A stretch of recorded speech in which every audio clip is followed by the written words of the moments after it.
Hi y'all, and welcome back to the home. It is another one of those gray, dreary Ohio winter days. We've had some interesting weather the past couple weeks. We've had highs up to 60, and then we've kind of returned back down into the low 30s and below freezing recently. So with all the weather fluctuations, it's making me really anxious about getting prepared for spring and what I need to do. So I wanted to create a little video today going over the projects that I intend to complete this coming gardening season. We'll see if I get through all of them. There's 5 major things. One of them I've already discussed with you, and that is the redesign of the front of the home on the right side. A future video, I don't know if this will premiere before or after that one, we'll talk about the redesign of the left side. So those are 2 major things. Now those things I don't think will take a lot of time. I intend to start, the trees should arrive and I can go pick them up in the garden center mid to late March, which is still way before our last frost date, but you can get those things planted while they're still dormant so they can settle in quicker. And then I'm going to try and obtain the evergreens as well and get those planted before our last frost. The hydrangeas that I'll be planting that I mentioned in a prior video, I may acquire them, but I'm going to keep them protected until the last frost because they'll be coming out of a greenhouse most likely and will not acclimate well if I stick them out in the cold. Now, if you've been following along on my channel very long, you know I have accomplished a ton in the past 2 years just since starting my channel. We have completely renovated the backyard. Most of it did not exist 2 years ago. In fact, our patio was just put in 2020, the end of 2019, beginning of 2020. And so I can confidently say that in 3 years, the backyard looks nothing like it did 4 years ago. So we accomplished a lot in that time. In 2021, we did the shed and the fence, and also expanded a ton of the beds back there. And in 2022, I finished off with the side beds along the fence. So I'm pretty known to accomplish a lot in a short period of time. Now, all this being said, I have some neck conditions going on recently that I'm getting evaluated that has caused some issues in my hands and arms and also some pain in my neck. We know what those issues are. I'm recovering now. The same issue happened the winter of 2021 to 2022. I didn't post a whole lot of videos back then. One of the reasons is because I was having those issues. It kind of makes editing videos really difficult sometimes. And so if I'm having any of those issues, I'm not sure what that means for content this season, but I will keep you updated on Instagram or in other videos. Right now I'm feeling pretty good and recovering pretty well, but I've just got to be careful about, weight and what I'm putting my body through summer. So hopefully I don't have any relapse of those conditions.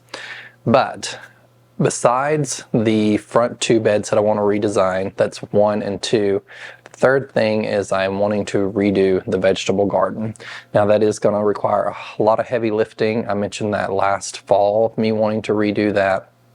I'll show some pictures on the screen of what the vegetable garden currently looks like and discuss, what I'm wanting to do with that space. So this vegetable garden was put in, I think it was in 2019. My father helped me build the raised beds and the beds that are against the home that we use to hold the earth boxes to plant herbs and peppers in. Is primarily what I've used those for. The earth boxes have worked really well and I enjoy them, but the wood needs repainting. It's kind of, our design's changed. We have a lot more gray and black in the backyard. It doesn't match as well as it used to.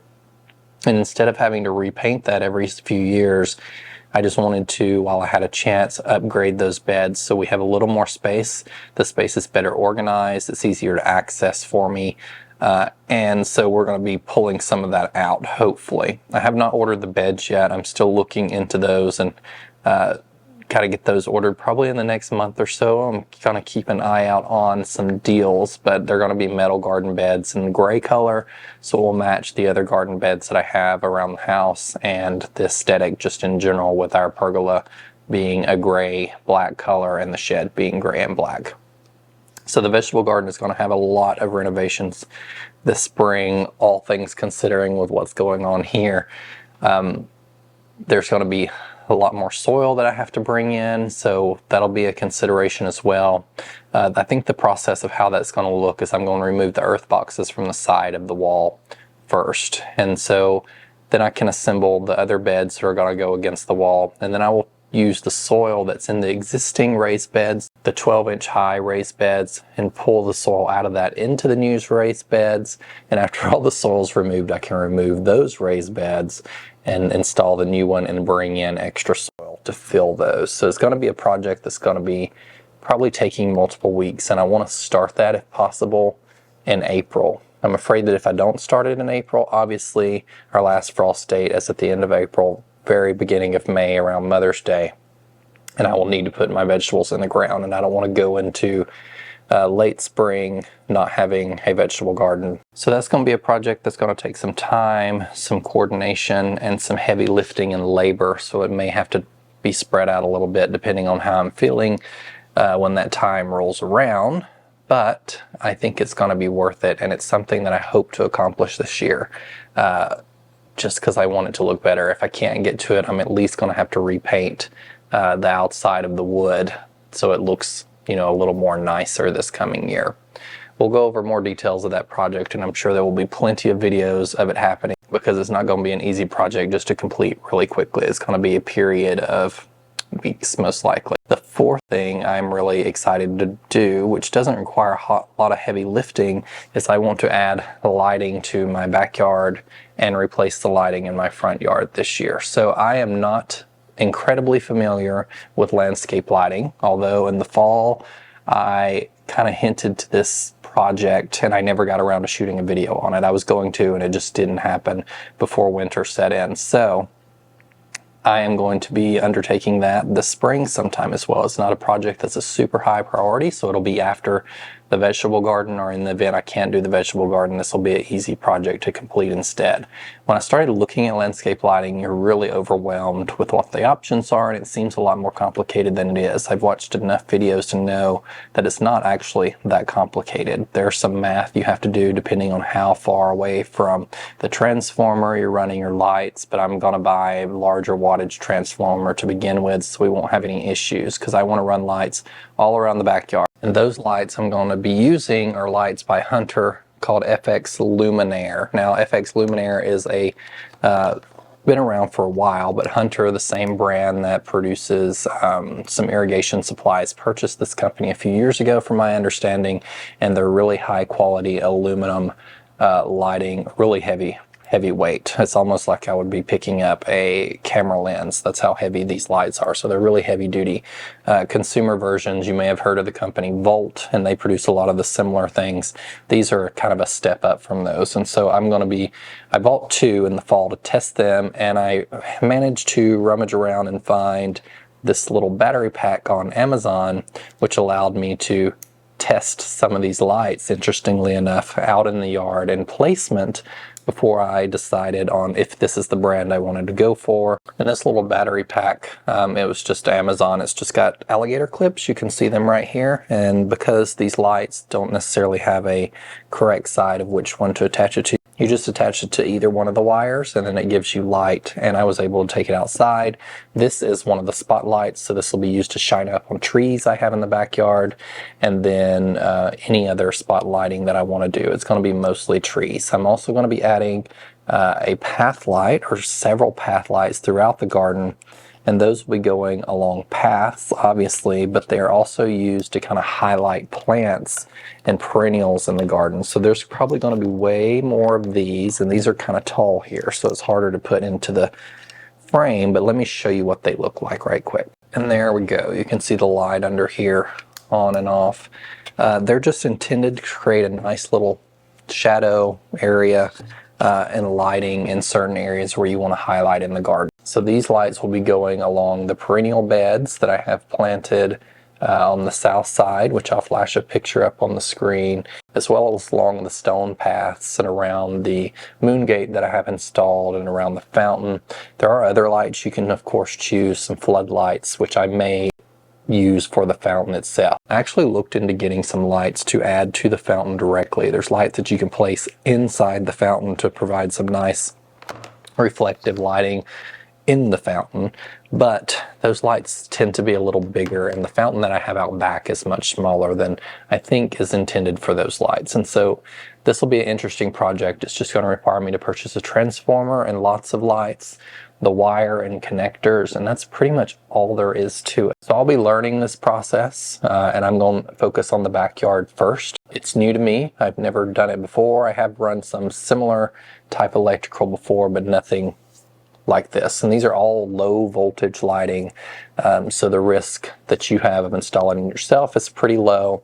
There's just some lighting design aspects, and you can watch plenty of videos on YouTube to try and get an idea of what that should look like. So I'm really excited about this project. I actually wanted to complete it in the fall, and I wasn't able to get around to doing that in time. Up front, I'm not sure if it's been in any videos, but we have full voltage lighting up front. I'm not sure. It's 120 volt lighting that was here when the home was built, because our house was a model home of the subdivision.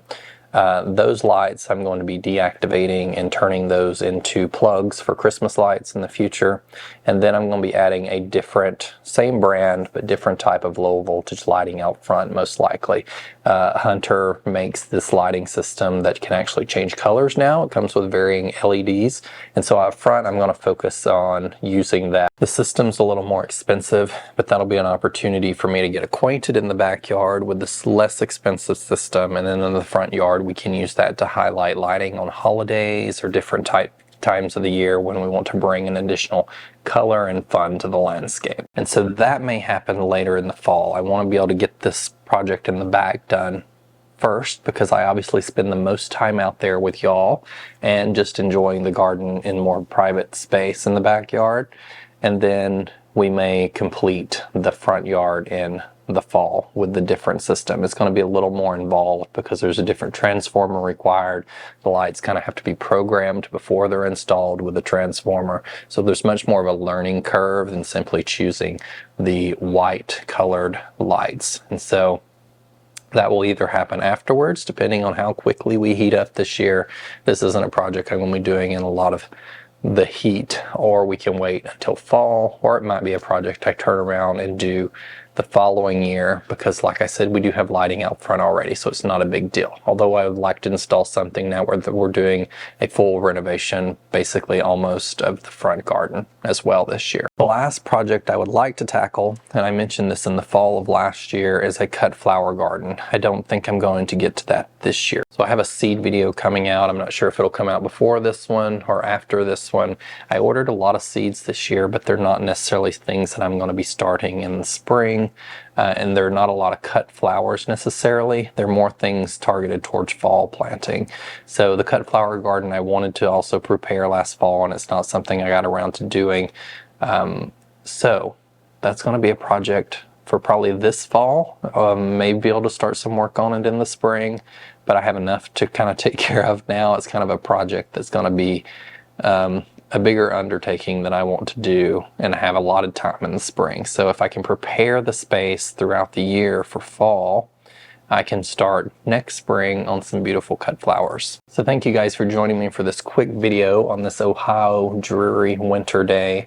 A lot of things coming this spring, and I'm really excited about all of them. And so hopefully my neck will cooperate and we can get some of these projects completed, because I think the lighting in particular I'm really excited about. I've wanted to do this for several years, but I finally have the opportunity to do it in the backyard. And so that's something over the coming weeks that I'm going to kind of be sketching some ideas down as to where and how many lights I need, because I haven't spent the time doing that yet. And lighting design is a very particular art in itself, and so I'm no expert, but I've seen enough videos that I'm going to be trying out some things. It may require me to add or move some lights later, so there's a lot of techniques involved in whether, you know, excess wire you leave around the lights to move them later. Naturally highlighting plants can also be really difficult because those plants grow. So changing the lighting over time is also something you'll have to deal with. But I think it'll be a fun and very beautiful aspect to add to the garden this year, and will allow me to maybe shoot some interesting night footage in the garden for you. Thank you guys for joining me, and remember, in a world full of hate, be a light. Take care, everyone. Bye.